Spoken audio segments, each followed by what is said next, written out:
Good day to you. This is your spoiler laden review reaction to Spider-Man No Way Home, which was released this past weekend. I am Pastor Neil Weemus, and here it is.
Good, good day to you this day.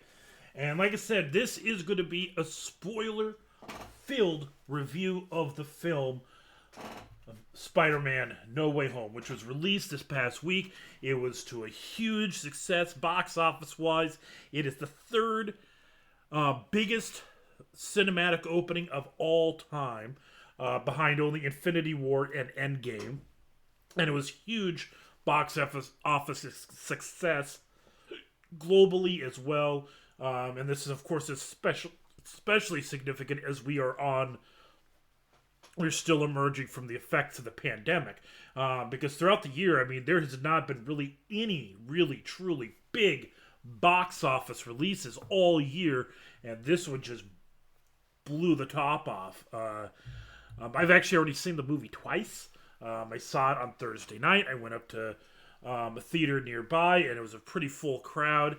The crowd that I went to was filled with college students and high school students, and it was actually kind of fun going to that one, because there were moments where people were cheering. There's moments I heard sniffles because people were crying.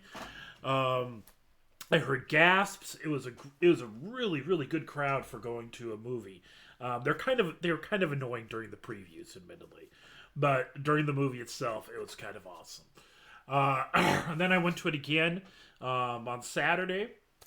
The crowd there wasn't quite as energetic, but but I did have somebody behind me that would not stop talking. I was like, yes, that's going on. Yes, stop talking. I try to watch the movie, not listen to your side commentary. But anyways, uh, that's another issue altogether, and it has nothing to do with the quality of the movie. But um, the movie delivers on so many levels. Um, so the movie starts out. Let's just kind of give a little back, going through the story of it. The movie starts out exactly where um, Spider-Man not when Far From Home ended. And that was a big moment where you saw J. Jonah Jameson played by J.K. Simmons up on the screen, revealing to the world that Peter Parker is Spider-Man. And he gave that iconic voice, that iconic performance, and he does it so well. He still does it well in this movie. Um, and so that's where you pick up, and it's actually pretty impressive how well they pick up from that scene, given that it was, 2 years ago or whatever. They got all the same actors and everything. They pretty much replay that whole scene. There's a few things that were changed, but for the most part, they replayed that whole scene, and that's where you pick up from. Uh, and so I liked the drama that they played in that, and I kind of liked the. So it was kind of a cool thing I heard about was that apparently when they go to, so he gets home, and uh, there's this point where Aunt May, played by um, when Aunt May catches Peter and uh, MJ Watson, which we know is Michelle Jones. And by the way, this is the first time she's given the last name Watson. So I thought that was interesting because Mary Jane Watson, that's the other character, the more famous one. But Michelle Jones Watson, as she's called here. Um, but they find them in the room in a very awkward moment, thinking that something totally different was going on when reality is just taking off his Spider-Man suit and it's in a very complex situation. And I love the drama between everybody. And Happy and Aunt May just broke up, and it's somebody mentioned that that whole thing was like one shot, and I kind of like that. So it was.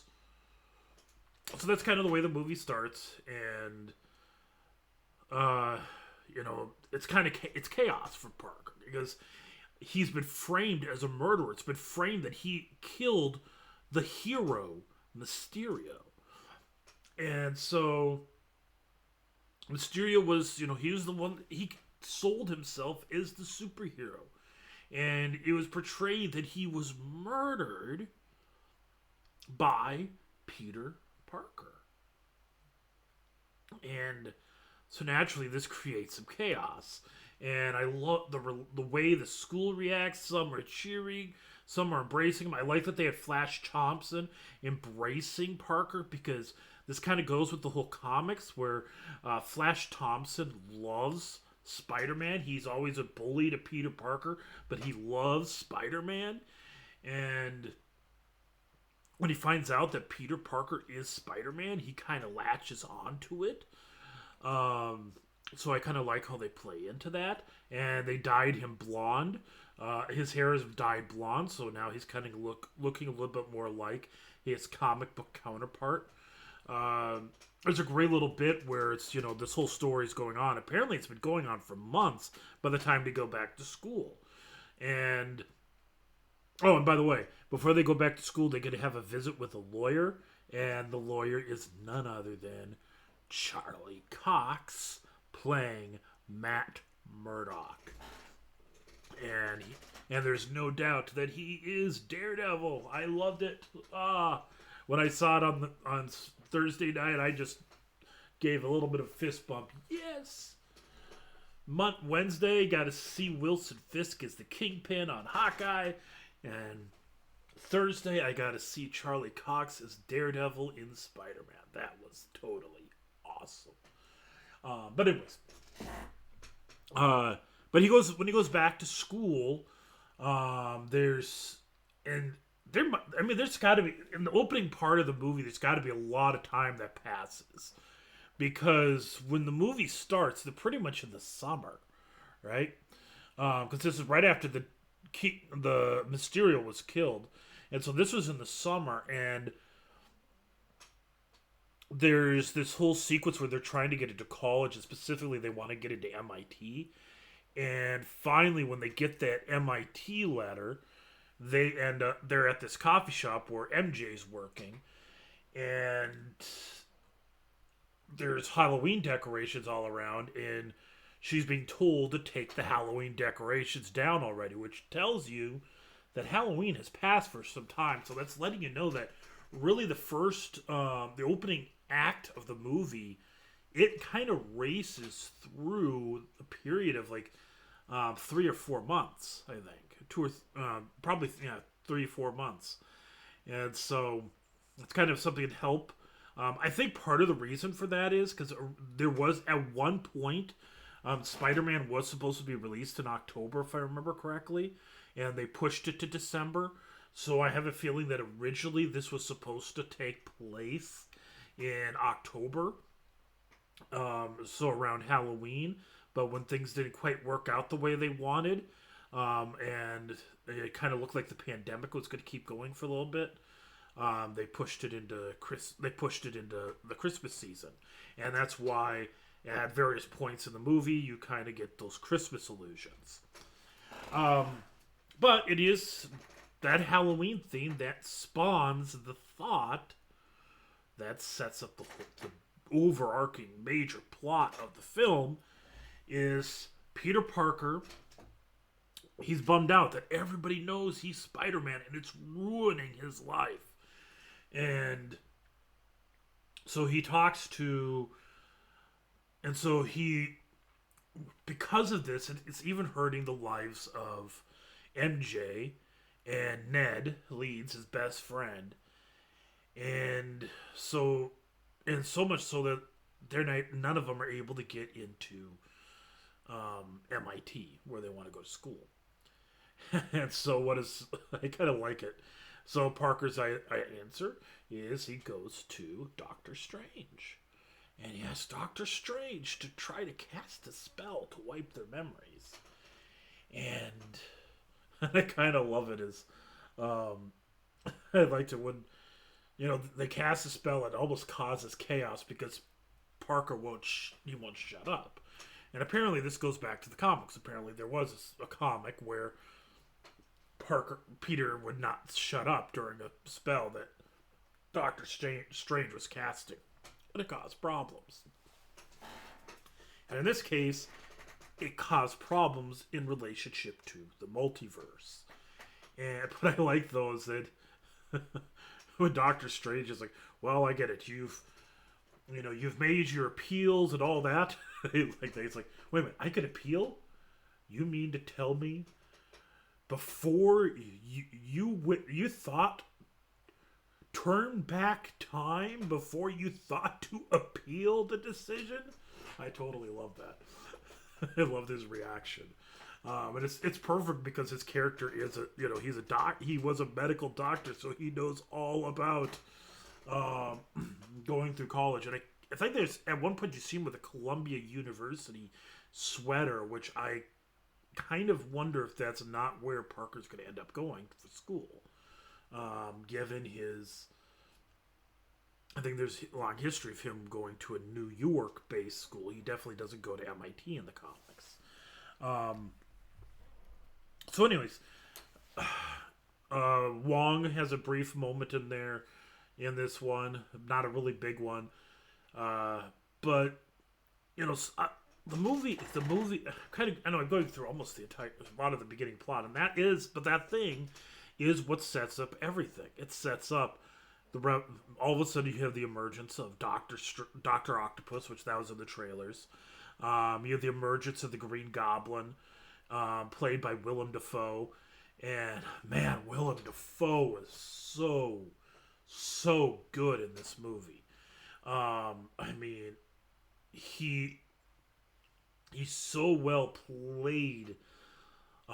He may have made a case for the best MCU villain. I don't know if he is, but I think he made a good case for it, based on that performance and what he did. And so this is where I'm really telling you that this is a spoiler-rich review. Nothing that I really said up until this point is that really big of a spoiler. It's not really that big of a deal. But at this point, I'm very much heading into spoiler land because of what happens with these villains. Now, Dr. Octopus, I was kind of curious as what they were going to do with him. Because anybody that remembers Spider-Man 2, which in my opinion, it may be the best of the Spider-Man films. And I think it might rank in the upper tier of any Marvel film, period. And I'm going to get to a little... By the end of this review, I'll tell you where it stands still to this point. But one of the things at Spider-Man 2 is that Dr. Octopus at the end has a change of heart. He ends up sacrificing himself to stop the evil that he began, the destruction that he was potentially going to bring upon New York City. And so he turned out to be... Basically, he died a hero, kind of. And so when he shows up in the movie, it is actually just before he's taken out of the Spider-Man 2 world, just before he had a change of heart. And so this is villain Doc Ock, but he was also the Doc Ock who was only a few moments from being a hero. And he ends up playing more of a good guy in this one. And, Alfred Molina does really well with the performance again. Um, I'm glad that the one that they chose to be the villain that came out of Spider-Man 3 was Sandman. I'm glad they did that one because he was a sympathetic villain, um, and kind of intriguing, a little bit better to relate to and work with. I'm glad they did not bring in Venom because that was, as they know, very well not very well received from the Spider-Man 3 film. Now we'll get to the topic of the other Venom a little bit later, but I'm glad they didn't go there. They brought, and then you had the Amazing Spider-Man 2 villains are brought in. They brought in a much better, much improved Electro, played by Jamie Foxx. Lizard was honestly about as dull as he was in the Amazing Spider-Man. He was just there because they needed another body. They needed a character from the original film. Um, but and so they brought in all these villains from from those other films, and so you're seeing this breaking down. These people who found out that Peter Parker is Spider-Man. Well, this all sets up. I mean, there's some good moments in here, and of course, it sets up this battle between. So Peter gets the idea he's going to try to help them. He's going to cure them because basically most of Spider-Man's villains are people who are products of accidents, and they've gone wrong or whatever. And so he basically is trying to help them. So Green Goblin, Doc Ock, and all that. He does help Doc Ock, and he almost helps Electro, but it is Norman Osborn, played by Willem Dafoe, who was. I mean, I'm watching this whole movie, and as I'm watching this, he is the X Factor, and he plays the X Factor through the whole movie. Like, okay, Electro's just a guy who got a lot of power, and he's dangerous, and you got to deal with him, but he doesn't have quite the issues that Willem Dafoe is, because Willem Dafoe's playing like this helpless person. He's lost everything, and you just know deep inside. I mean, there's no way the Goblin's dead. I mean, there's no way he's been neutered or whatever. And the moment it happens, I love the way they handle the spider sense in this film. The way he reacts when and he knows something is wrong. The way they have that sound, and the way they use the camera work, and they did the visual, and when they so well build that tension, like something is wrong, and part of you knows where the wrong is, but they keep trying to throw you off. They keep making you wonder, maybe it's not really him, but you know it. The problem is, of course, Norman Osborn. The Goblin was just sleeping behind the eyes of Norman, the weak Norman.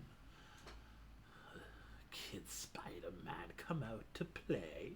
And the way he plays that Goblin, so wicked, so evil, so sinister. I mean, what a great performance by Willem Dafoe. And what he does that establishes himself is possibly one of the great villains. Is there's this battle between him and Spider-Man, you know, and it seems like he's going to go away, and at one point he hits Aunt May. So understand, I am dealing with spoilers here. I've said that already a few times, but Aunt May gets hit by a glider. You think she's okay. Okay, ow, that hurts, but she's okay, right? And he throws a bomb, one of those pumpkin bombs, but Spider-Man knocks it away. And so, okay, she's okay. She's bruised up or whatever. And she stands up and she's talking to Peter. But the way she's talking, by the way, this is a reminder that this actress, this is one of those moments where you're reminded that Marissa Tomei, who plays Aunt May, is an Oscar winning and nominated actress. All right? You were convinced for a moment.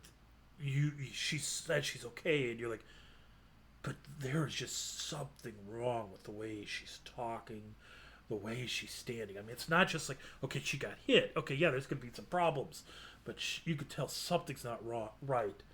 And then she delivers that iconic line: with great power must also come great responsibility. Which, interestingly, she says it exactly the way that Stan Lee wrote it in the comic. And it's about then that she collapses. And you realize she's not okay. The back of her head is a bloody mess. And you know what's going to happen. And this is a heartbreaking moment and scene. And this is why I have to do a spoiler-rich review, because I cannot talk a review of this movie without going into moments like this that just break your heart as you watch it. And I mean, I was crying. I was honestly getting tears when this happened. Because you know she's going to die, and she does. And understand, the comics, Aunt May died before. But she was up there in years, and it was more natural causes. There was, I mean, we saw in Amazing Spider-Man 2 the death of Gwen Stacy, which kind of a fault to the writing of that film, not so much to the actor and actress. I didn't feel the emotion of it. But this one, it stung. Like, they set it up so well. I mean, and I think it made a bigger impact that this was not the old Aunt May that we're all used to watching. And, like, I mean, in Amazing Spider-Man 2, you had the old, kind of an older, you have that older Sally Field playing Aunt May. And it definitely, Rosemary, I can't think of her last name, but she was the actress of Aunt May in the Tobey Maguire films. And so, I mean, so we're not talking that older age. We're talking about somebody, we don't really know how old she is, but she is she's not gray haired. And she's, you know, she didn't look like she was going to die anytime soon. And there she died. And by such a violent act. Intentional. He knew what he was doing. And you even had a moment where you thought she was okay, which made it almost worse. And even the emotion you see from Happy Hogan, played by I'll think of his name in a little bit. But played by Jon Favreau. And, you know, just watching that emotion, when he sees what's happening, he knows it. I mean, he cared for her, right? And man, just the raw emotion of that scene, and the tears, and the brokenness, and this is what sets up. So this moment of grief, and you know, MJ and Ned are trying to get a hold of him, and this is one of those cool moments where Ned. So I got to give a little background here. Doctor Strange was taken away and got in a fight with Peter, because Peter is convinced that he needed to help these people. And so Peter threw out, you know, Peter trapped Doctor Strange in the mirror dimension for a little bit. And he got a hold of the ring thing that causes the portals to open. And it was kind of, and so Ned has it for a while, and so they're sitting there just thinking, I wish we could see Peter right now. And then all of a sudden you see this portal start to open, and he's like, I wish we could see Peter right now. And he tries to do it again, and then he does it a third time, and that's when the portal opens, and there you see Spider-Man standing in an alley. And he starts walking a little bit closer and closer. And he lifts up the mask, and lo and behold, who is it? None other than Andrew Garfield. I took down my video so you can see the picture of that Spider-Man right behind me. Yes, Andrew Garfield from The Amazing Spider-Man, Amazing Spider-Man 2. He comes out of the portal, and when I was in the theater, there was a huge cheer on Thursday night when that moment happened. And then again, he's like, really, it's really kind of comedic when they're trying to prove that you're really Spider-Man, and like MJ's trying to throw bread at him. It's like, did you tingle? Like, it's not going to go off for bread being thrown at me. And so, and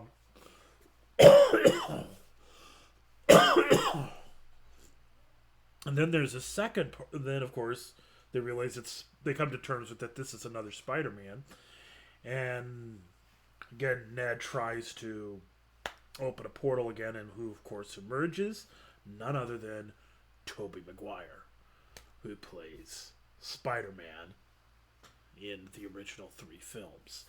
And again, the crowd cheered, and it was so exciting. And it was a good timing somewhat, because we were dealing with some heavy emotion. But I do like. I mean, they have a little bit comedic elements, fun elements, but they don't completely shake the emotion, because you get through that little fun experience of trying to figure out what's going on here with the two different Spider-Mans, and then they return to this emotion, that the reality that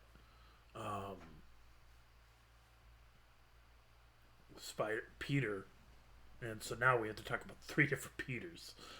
There's Tobey Maguire Peter, there's Andrew Peter, and then there is Peter that is Tom Holland. So the Tom Holland Peter is a wreck. And I think what's kind of neat is they have this whole interaction they're talking about is, you got to figure out, where did he go? Where would he go in a moment like this? And so, Andrew Garfield, it was the Empire State Building. For Tobey Maguire, it was the Chrysler Building. And so they're wondering what would be his place, and it turns out it's the top of his school, which we learned at the beginning of the movie. And I think this is kind of a neat revelation. It's a reminder that the Spider-Man we got in Amazing Spider-Man 1 and 2, and Spider-Man 1, 2, and 3 was an adult, for the most part, kind of an adult Spider-Man. He had been in the city. But the Peter Parker that we have in with Tom Holland, he's still pretty much a kid. And so he didn't experience the city like the other two. So that's why his place of refuge is on top of this school. And man, it's an emotional moment. It's a great moment. Tom Holland, give big credit to him. He does very, very good of capturing this emotion. And one of the things that what I like in this movie is the progression of Tom Holland. And not to mention the stories are being told by the other two. Because it actually is written in a way you begin to wonder what happened to them. The last Spider-Man movie with Tobey Maguire, so Spider-Man 3 came out, I think, 2005, I think. And so, that's 16 years ago. And, but think about and wonder what happened with Tobey Maguire. And it seems like for him, things are going well, going swimmingly. And he's even got, a complicated but a workable relationship with Mary Jane. But then you hear from Andrew Garfield, his is kind of depressing. Like, he talked about, I stopped pulling my punches, which is kind of indicating that he might have killed someone. And By the way, I love the shot when when Tom Holland Peter is crying on the roof, and I love that shot of the two Spider-Mans on the top of the bell tower. I think that's just a great image, and I love the darkness to show that it's kind of this weird, incredible image because even though you don't even see their faces, you could sense compassion from these two. Because, I mean, May was the center of their lives. And they could only imagine what it's like to lose it. And they've had loss. Peter, Andrew Peter lost Gwen Stacy. Well, both of them lost Uncle Ben. So that grief and sorrow, they were familiar with it. That loss. And again, it's an emotional moment. And that's the theme in this once as soon as what happened to Aunt May happened, the emotion of the film just elevates. And and I would say emotion is running the show for the rest of the film. Now there's some really cool moments. And so you get the final battle. The three, they figure out a way to cure all of them.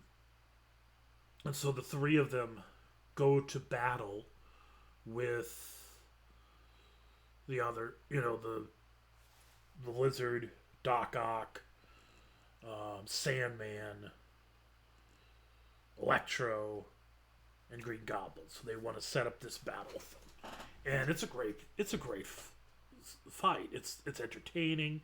It is. It's a lot of fun. I love how they struggle to work with one another. I like some of the callbacks. I mean, I like the whole thing with the back of Tobey Maguire's sword. Part of that playing into the fact that he's the older of the three, but also the fact that he actually did injure himself prior to making Spider-Man 2. He injured himself doing the movie Seabiscuit. And so that's kind of a callback to that. But and I kind of like the way they kept on saying this.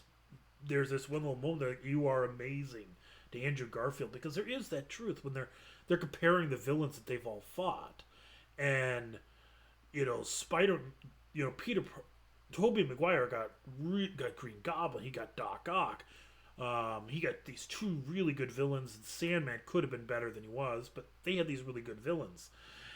But Andrew got a really bad Lizard, not a very good Electro, and then a Rhino that was really annoying, was not very good. And so, like, they had to say, you're amazing. And it's true. It's like Andrew Garfield, I don't think many people hated him as Spider-Man. They might have disliked the stories, they might have disliked the villains, there's things they might have disliked about his films, but it was not him himself. He was kind of a victim of other stuff going around it.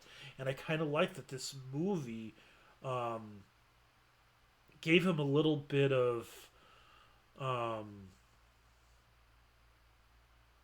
lifting up or whatever, a little bit of retribution, and that to show you like this is a good character. Now, honestly, the weird thing is between him and Tobey Maguire, the one that I think looks the most like an adult Peter Parker is Andrew Garfield. I mean, I look at him; he looks like an adult Spider-Man perfectly.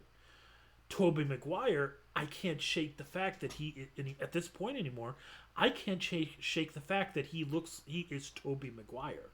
When I looked at him, I don't see Spider-Man anymore. When I watch the original Spider-Man, I see Spider-Man, but now I see I don't see Spider-Man or Peter Parker. I see Tobey Maguire, the actor, and I know that sounds weird to say, but when I looked at Andrew Garfield, I saw Spider-Man. He looks the part. He looks like Peter Parker, and he really does deserve a little bit of a nod for the fact that, yes, he himself is amazing. Um,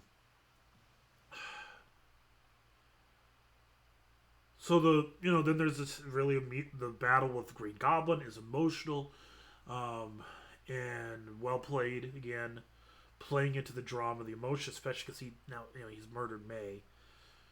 Doctor Strange gets freed, and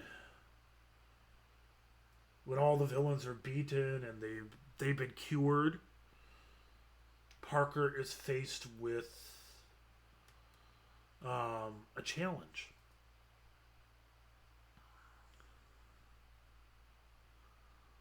What?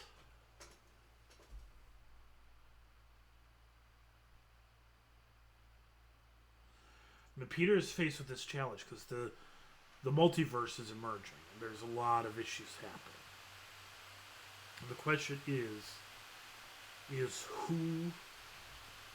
So Peter is given this option. He says, "What if everybody forgets they even know Peter Parker?" No, not only that they forget that Peter Parker is Spider-Man, they don't know Peter Parker at all. Would that stop what is happening? And yes.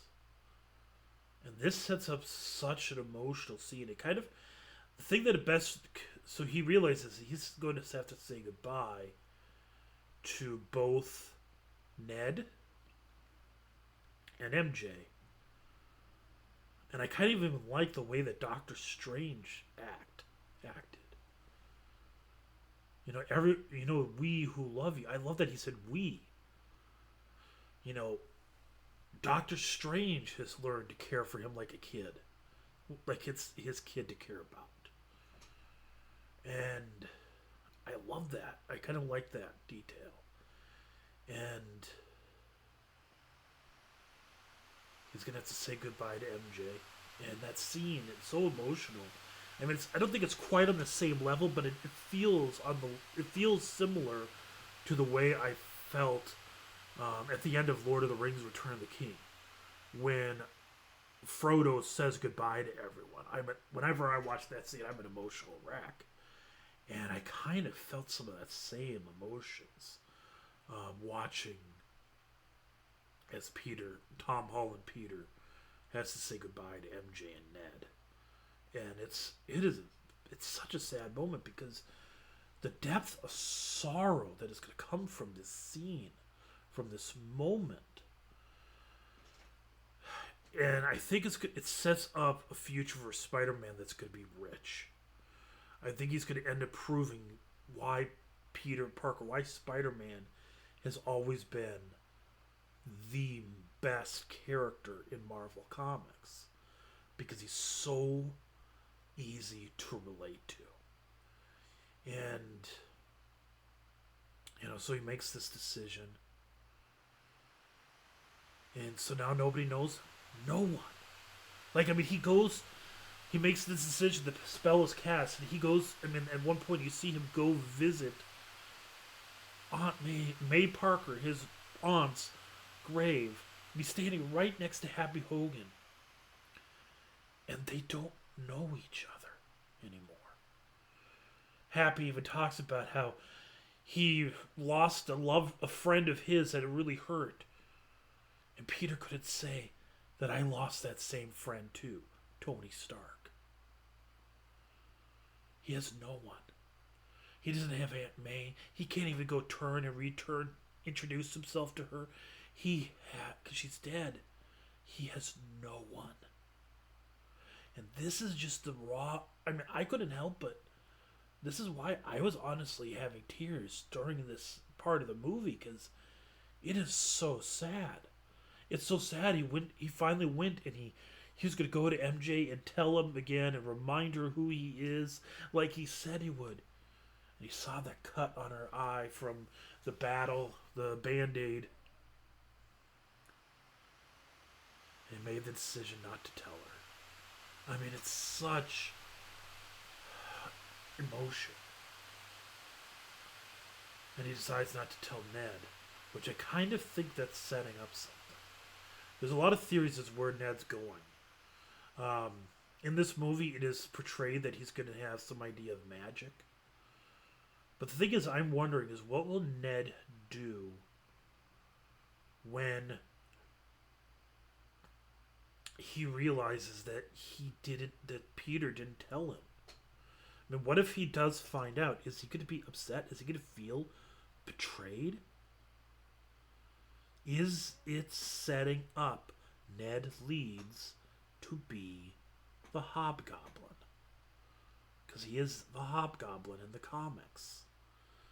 And I think there's definitely nuggets played throughout this movie. And by the way, this is also, I think, setting up the issues with the Vulture. So Michael Keaton plays the Vulture, right?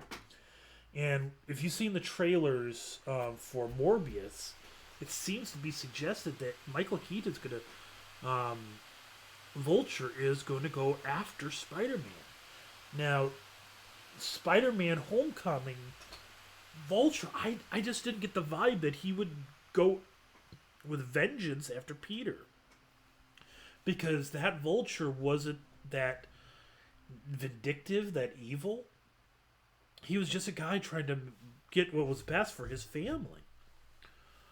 Well, he doesn't know that he's Peter Parker anymore. He just knows that Spider-Man ruined him.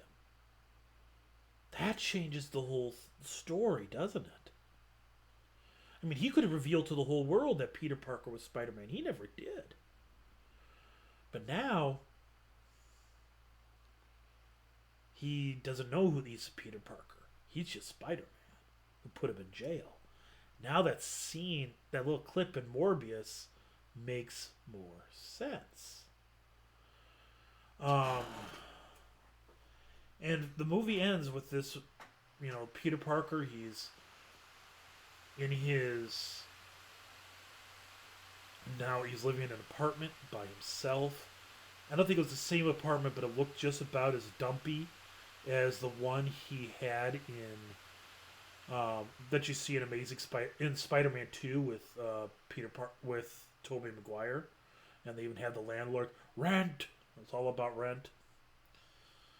And it's so sad that moment you see the cup that he got from the coffee shop where MJ worked. The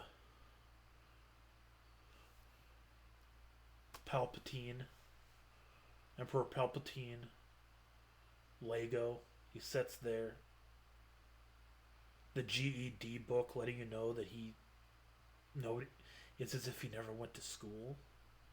I mean, it is so sad. Everything that happens at the end there. But that's the thing that I think was so good about this movie was the progression of Tom Holland's character. Like, I thought somebody made this comment on Facebook. He said at the beginning of the movie, you had the MCU Spider-Man. At the end, you had Spider-Man. That felt most true to the comics. He progressed from being, without a doubt, a kid who thought to wipe everybody's memories rather than dispute his rejection from MIT, to this one who has become fully an adult. It is such a great progression of character in a single film. And it seems to be one of the best that we've seen of a Spider-Man film. And I like that because Doctor Strange doesn't remember him. Obviously, there's no Tony Stark. There's no Aunt May. He has no safety net at all. I think it's going to make a very good Spider-Man film. I hope there's going to be interactions between him and Daredevil. I hope that he interacts with Kingpin, because Kingpin, while he is going to be in Hawkeye, I doubt they're going to have him conquered in one episode. That'd be horrible. I actually would love to see Kingpin be a long-run villain, where he's a villain to Hawkeye, he's a villain to Daredevil, he's a villain to Spider-Man. All these different characters. I hope that they really um, do a true to form Kingpin. But yeah, so I know I just went through a lot at 45 minutes. I didn't even go into any. I didn't talk about any ideology or philosophy or theology with this. I probably could. I could talk about the with great power comes great responsibility is definitely reflective. Can work alongside Jesus saying, "To whom much is given, much is expected." I could definitely, I could maybe talk about the consequences of one's decisions. Very reflective, kind of reminiscent of Flashpoint from DC Comics. Be careful what you wish for type thing. But I'm just going to talk about the movie. I'm just going to tell you that this was a great movie in terms of Marvel MCU Marvel films. I ranked it a few weeks ago on my Facebook page, and I came to the conclusion still that Captain America: Winter Soldier is my favorite MCU film, followed by Infinity War. And honestly, I think right now, I feel like this probably belongs in that top three. Um, Spider-Man: No Way Home. I think it's in the top three of the MCU films. And I've said many times that Spider-Man 2, um, I would say Spider-Man 2 is the second best Marvel movie, period, behind Logan. And and honestly, this gives Spider-Man 2 for a run for its money for being the best film. And I think what makes this movie so good, it's not just the surprises. I love those. The Easter eggs and all these little moments. That was so great. It was such a wonderful homage to the Spider-Man character, very similar to what Skyfall was for the James Bond franchise. I loved a lot of that type of stuff. Um, but and actually, by the way, speaking of which, Sony is doing lately has been doing pretty good at this nostalgia gig, as long as they don't get too hooked up on it. But they did really good with Ghostbusters a few weeks ago. They did good when they had the rights to James Bond films. I didn't know until today that they don't have the rights to James Bond anymore. But anyways, that's another topic. But they've been doing good with this kind of nostalgia fix with some of these films. But anyways, what makes this movie, but those are not the things that puts it, I think, maybe potentially better than Spider-Man 2. And the reason I'm not ready to say it's better than Spider-Man 2 is because it's fresh. I don't like giving full-on nods to a movie when it's fresh in my mind. I want to give it a couple weeks or months to soak in and think about it and see if my mind changes on it. And to be honest, but the thing is that makes this movie better than I think, that makes it potentially better than Spider-Man 2 and potentially even better than Captain America and Winter Soldier is the consequences. I don't think any Marvel film carried consequences for their heroes the way that this one did. And I think that makes it stand out from every other Marvel film. And that's why it has to be considered amongst the best. So on a scale of 1 to 5 stars or whatever, I would say this is at least 4.5 stars. The movie was just done so well. Such good storytelling, but it comes down to the development of Tobey Maguire, the villain that is Willem Dafoe. Did I say the development of Tobey Maguire? Sorry. The development of Tom Holland, Spider-Man, my bad. But ultimately the consequences. The weight of this film, the sheer emotions you go through. And I like that people on Facebook have been showing these images. Like, you're laughing, you're crying, you're cheering. I mean, I honestly, both times I went to the movie, I heard sniffles. And I don't mean like because people had colds, because people were crying. And I don't think we've seen that anything like that in a Marvel film. Not to that degree. So it's a great movie. It's amazing, right? And honestly, to some degree, it does kind of make me want to see an alternate timeline Andrew Garfield films now. I'd like to. I mean, they now that Marvel, I mean, Sony has got to a little bit understanding the Marvel method, the MCU method of filmmaking. Maybe they could do a good film for Andrew Garfield, a good swan song, and maybe a good swan song for Tobey Maguire. I wouldn't mind that. I like the nuggets that are going in there for Miles Morales. I think he's coming to the MCU soon. But I hope they do it in a way that they don't have to kill Tom Holland. You know, I like. There's just so much to like in this movie. So there you go. There's my very spoiler-rich review. Oh, and by the way, there are end credit scenes. There's a little bit with Venom at the beginning of the credits.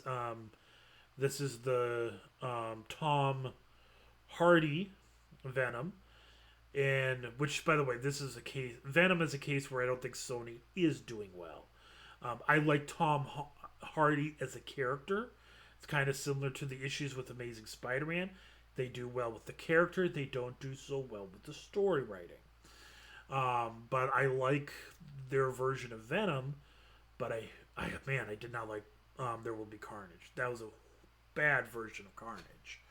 I was so frustrated with that one. But anyways, in the end credit, the first end credit scene, you do see Tom Hardy at a bar getting drunk, and some people, why would that happen? Why would he show up? And it's kind of actually, like somebody pointed out, this is true to form with him. He is the type. He's kind of a screw up. He is the type that would get drunk and forget to show up. So it goes with his character that he wasn't there. But he did leave behind a part of the symbiote, and you imagine that somehow, some way, it's going to find its way to Peter Parker. And I kind of would, you see it on my screen right here, right there. You see the black costume. I never really was a fan of that black Spider-Man costume. I'd love to see a new one. I like to see one that looks closer to the comics. But anyways, and then there's a second end credit scene, which is essentially a trailer for Doctor Strange, Multiverse of Madness, which is coming out this summer, and I like it. Looks like it's going to be a great movie. Interesting. It's going to be a fun movie as well. So, there you go. Spider-Man, No Way Home, possibly the best film the MCU has done so far. Possibly. So, see you later, and I hope you enjoyed this movie, and we'll see what I review next.